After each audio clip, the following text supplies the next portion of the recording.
Welcome dear everyone to my YouTube channel. I am Wahed. মই আজিৰ ভিডিঅ'টোত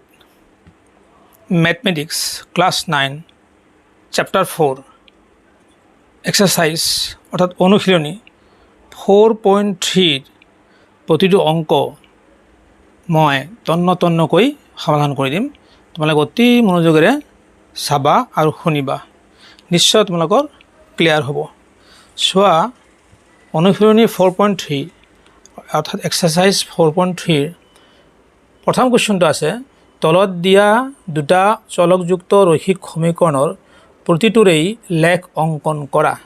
ফাৰ্ষ্টত দিয়া আছে 1 আৰু 1 x plus y equal to 4। তোমালোকে চাবা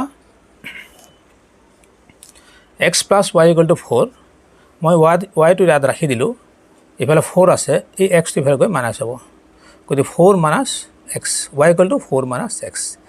xৰ মান মই যদি 0 বহাই দিওঁ, 0 হৈ গ'ল গোটেইখিনি, গতিকে y মান কি থাকিল 4 থাকিল 4। xৰ মান মই 1 দিলোঁ, তো 4ৰ পৰা 1 গ'লে 3 থাকে, তো y equal to 3। xৰ মান যদি মই 3 দি দিওঁ, তো 4ৰ পৰা 3 যদি মাইনাছ কৰোঁ তেতিয়া 1 থাকে, গতিকে y মান 1 হৈ গ'ল। আকৌ চাবা xৰ মান মই কি দিলোঁ -2 দিলোঁ। -2 দিলে কি হ'ব, 4 minus -2 মাইনাছ প্লাছ হ'ব, গতিকে 4 plus 2 equal to 6। So' y মান ইকুৱেল কি হ'ল 6 হৈ গ'ল 6। xৰ মান -2 হ'লে y মান 6 হৈ যায়। মই চোৱা ইয়াতে ধুনীয়াকৈ বহাইছোঁ a b c d এই বিন্দুকেইটা। চাবা 0 4 0 এইটো, xৰ মান 0, y মান 4 আছে, 4 হ'লে ওপৰলৈ গুচি যাব, 1 2 3 4, গতিকে এই বিন্দুটো আহিব। তাৰপিছত চাবা xৰ মান 1, y মান 4, xৰ মান 1 হ'লে কি হ'ব, ইয়াত 1 আহিব, আৰু y মান কি আছে 3, 3 হ'লে কি হ'ব 1 2 3, এয়া 3, ইয়াত বিবিন্দু হৈ গ'ল। নেক্সট চাবা তোমালোকে xৰ মান 3, 1 2 3, y মান কি আছে 1, এই 1, নিশ্চয় বুজি পাইছা তোমালোকে। -2 আছে xৰ মান, ইফালে যাব, বাওঁফালে যাব, 1 2, -2 হ'লে ইফালে যাব, আৰু y মান কি আছে 6, 6ৰ ওপৰলৈ গুচি যাব।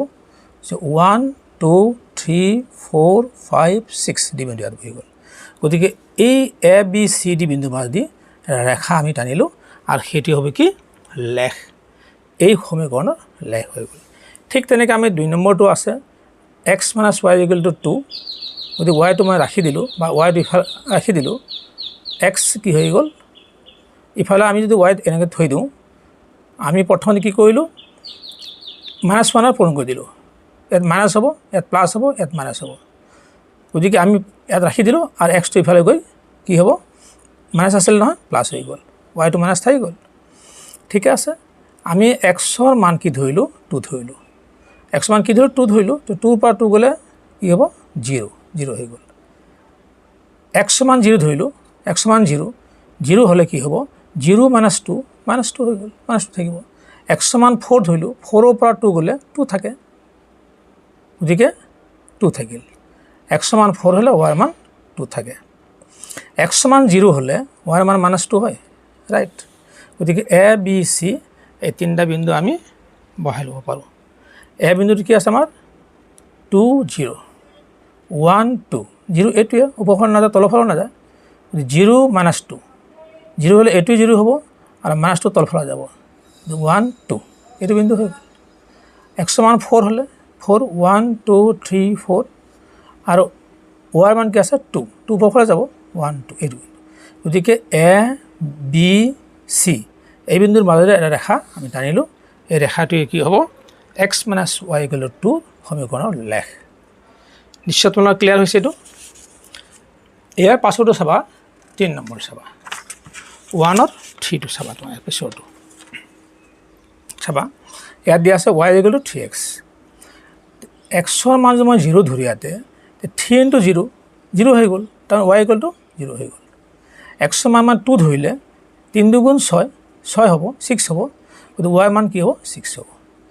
এক্সৰ মান যদি মই -2 ধৰোঁ, এই -2 ধৰোঁ, গতিকে প্লাছে মাইনাছে মাইনাছ হ'ব, আৰু 3 2 গুণ 6 হ'ব, y মান কি হ'ব -6। গতিকে এ বি চি এই বিন্দু তিনিটো আমি যদি গ্ৰাফত বহাওঁ, লেখোঁ গ্ৰাফত বহাওঁ, তেতিয়া কি হ'ব চাবা লেখটো কেনেকুৱা হয়। গতিকে 0 0 এইটো হ'ব 0 0 মূল বিন্দু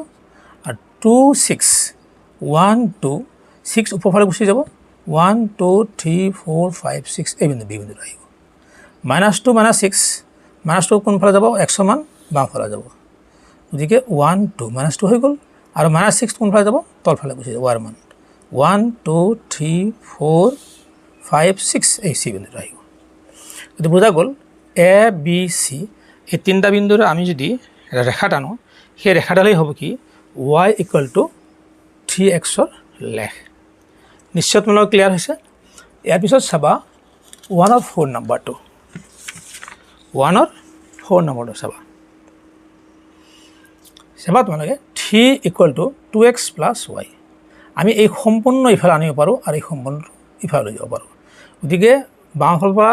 যদি সম্পূৰ্ণ সোঁফালে লৈ যোৱা যায় আৰু সোঁফালৰ সম্পূৰ্ণ যদি বাওঁফালে অনা যায় মানৰ কোনো পৰিৱৰ্তন নহয় আৰু চিহ্নৰ কোনো পৰিৱৰ্তন নহয়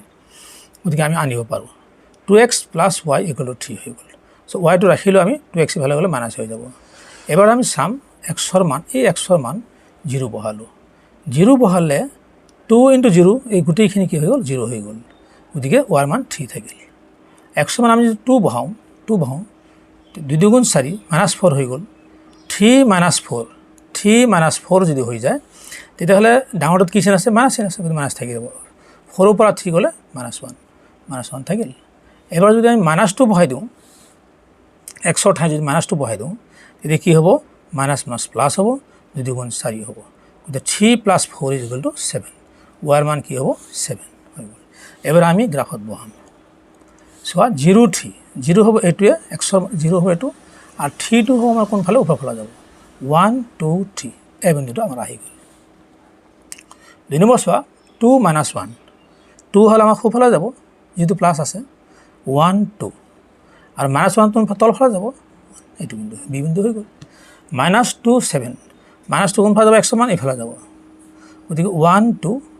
আৰু 7টো প্লাছ আছে কাৰণে ওপৰফালে গুচি যাব 1 2 3 4 5 6 7 চি বিন্দু হৈ গ'ল গতিকে এ বি চি এই বিন্দু তিনিটাৰ মাজেৰে যে মই এটা ৰেখা টানিলোঁ সেই ৰেখাডালেই হ'ব কি y = 3 = 2x + y সমীকৰণ এই ৰেখাডাল হ'ব নিশ্চয় তোমালোকৰ ক্লিয়াৰ হৈছে ইয়াৰ পিছত চাবা তোমালোকে কুৱেশ্যন নম্বৰ 2 কুৱেশ্যন নম্বৰ 2 কি কৈছে চাবা তোমালোকে কুৱেশ্যন নম্বৰ 2ত কৈছে 214 বিন্দুৰে যোৱা দুডাল ৰেখাৰ সমীকৰণ লিখা দুডাল ৰেখাৰ সমীকৰণ লিখিব দিছে এনেধৰণৰ আৰু কিমান ৰেখা আছে আৰু কিয় চ' ইম্পৰ্টেণ্ট কুৱেশ্যন আৰু ইজি কুৱেশ্যন চাবা তোমালোকে মই ধৰিলোঁ ৰেখাডাল ধৰিলোঁ x + by = c মই এইটো ধৰি লৈছোঁ এতিয়া আমি আকৌ ইয়াৰ আধাৰত আমি ধৰি ল'ব পাৰোঁ যে x + y = k আমি a আৰু bটো অমিট কৰি দিলোঁ x + y = k গতিকে xৰ মান আৰু yৰ মান আমাক যিহেতু দিয়া আছে xৰ মান 2 yৰ মান 14 গতিকে xৰ জেগাত আমি 2 বহালোঁ আৰু yৰ জেগাত 14 বহালোঁ 2 + 14 = 16 চ' k = 16 হৈ গ'ল আল্টিমেটলি k = 16 হৈ গ'ল k 16 হ'লে আমাৰ কি হ'ব x + y = 16 আমি এটা সমীকৰণ পাই গ'লোঁ এটা ৰেখাৰ সমীকৰণ আমি পাই গ'লোঁ আকৌ আমি ধৰি ল'ব পাৰোঁ y - x = k y - x আমি কিয় ধৰিলোঁ যে yৰ মানটো যদি বেছি আছে সেইকাৰণে আমাক সহজ হ'বৰ কাৰণে y - x = k ধৰিলোঁ নহ'লে আমি x - y ধৰিব পাৰোঁ সেইটো ধৰিব পাৰোঁ তেনেকুৱা ৰেখা আমি আঁকিব পাৰোঁ এই সমীকৰণ বনাব পাৰোঁ গতিকে আমি y - x = k yৰ মান 14 xৰ মান 2 = k 14 - 2 = 12 চ' k = 12 বা 12 = k k = 12 একে কথা এতিয়াহ'লে আমি কি লিখিলোঁ y - x = k ৰ মান আমি কি পালোঁ 12 পালোঁ গতিকে y - x = 12 পাই গ'লোঁ গতিকে আমি দুডাল ৰেখাৰ সমীকৰণ আমি পাই গ'লোঁ এতিয়া বুজা গ'ল আমি সিদ্ধান্ত ল'লোঁ যে এটা বিন্দুৰ মাজেৰে অসংখ্য ৰেখা টানিব পাৰি এই চাবা ধৰা হ'ল বিন্দু এটা P এই P বিন্দুৰ মাজতে মই অসংখ্য ৰেখা